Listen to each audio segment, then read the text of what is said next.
Hey friends, welcome back to the Guitar Max channel, and Marty Friedman's iconic Jackson Kelly is up for auction.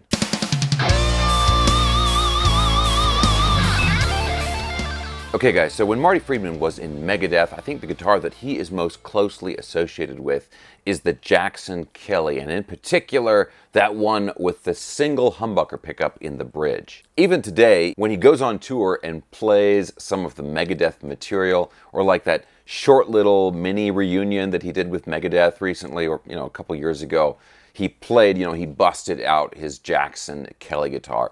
And the crowd went wild, right? So that guitar is still really closely associated with Marty Friedman. And that original one that he played in Megadeth way back in the mid-'80s, it's going up for auction and it's expected to fetch some really big money. Now, I've got an article up here from guitar.com with the details that I want to go over here. And then I've got a few thoughts about it, about how sometimes guitars are expected to get a lot of money at auction and then they don't, and then sometimes the opposite happens.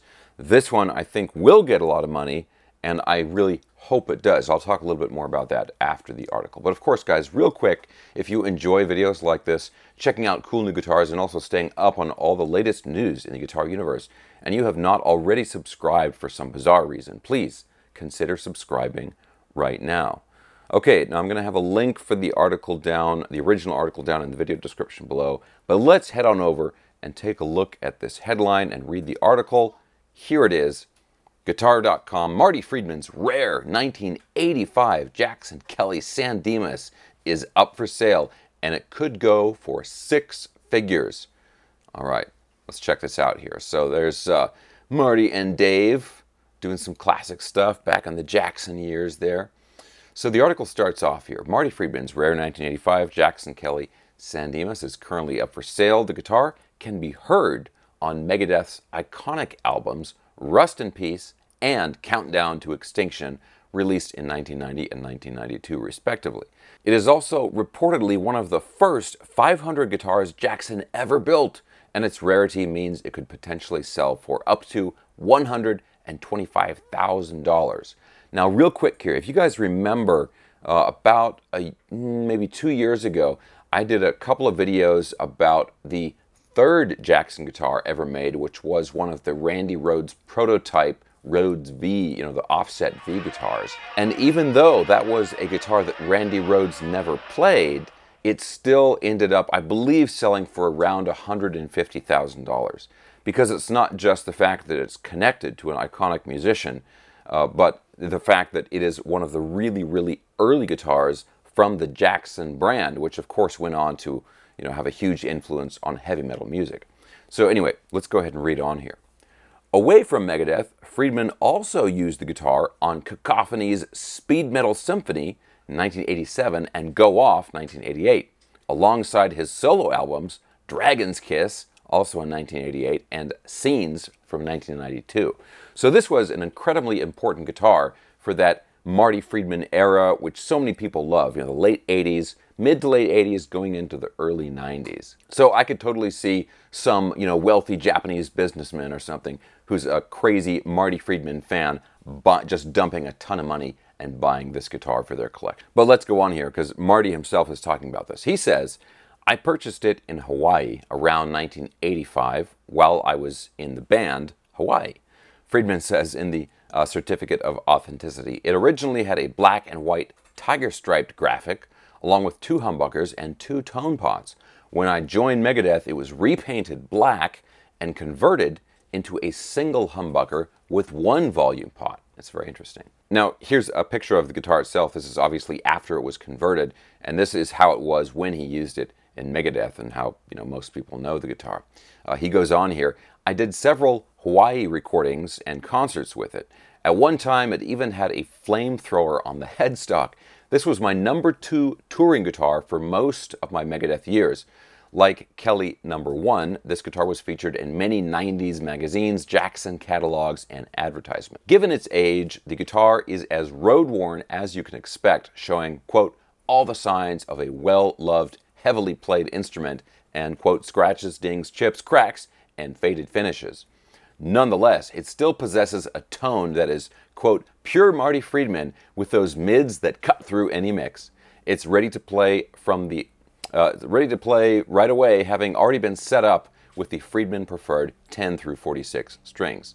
There's a classic photo of him in Megadeth with the guitar.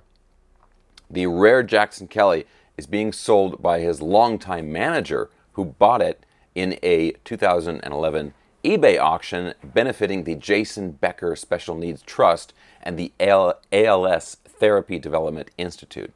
Per the Certificate of Authenticity, the guitar has been kept in climate-controlled storage and maintained by a top luthier since Friedman's time with Megadeth. Okay, so let's check this out. Now, this is the listing over on Reverb.com. Now, you can buy it, just straight out buy it now, for $125,000 and $650 shipping, which is a lot of, maybe it's in like a secure crate or something like that. And what's kind of cool is this listing has over 30,000 views on it, 416 watchers, which, they'd like to think that's like 416 people that are thinking about buying it, right? And it says it has 12 offers already, but it doesn't tell you what the offers are, how much the offers are for. But I assume it's not up to 125,000, otherwise it would be gone by now. And the other thing is we can scroll through here and look at all these pictures. It's got a bunch of pictures from back in the day. A Jackson catalog, that's cool. It's got his signature on the back. All this stuff. And then, of course, a bunch of pictures of, how the guitar is now. And to be honest, they're talking about scratches and dings. It really doesn't look like it's in that bad condition-wise. The back is kind of scratched up there. But again, for a guitar from 1985, that's really not bad at all. Okay, guys, so there's a few things I want to say about this. Number one, I think absolutely this guitar is going to end up selling for this very, very high price here.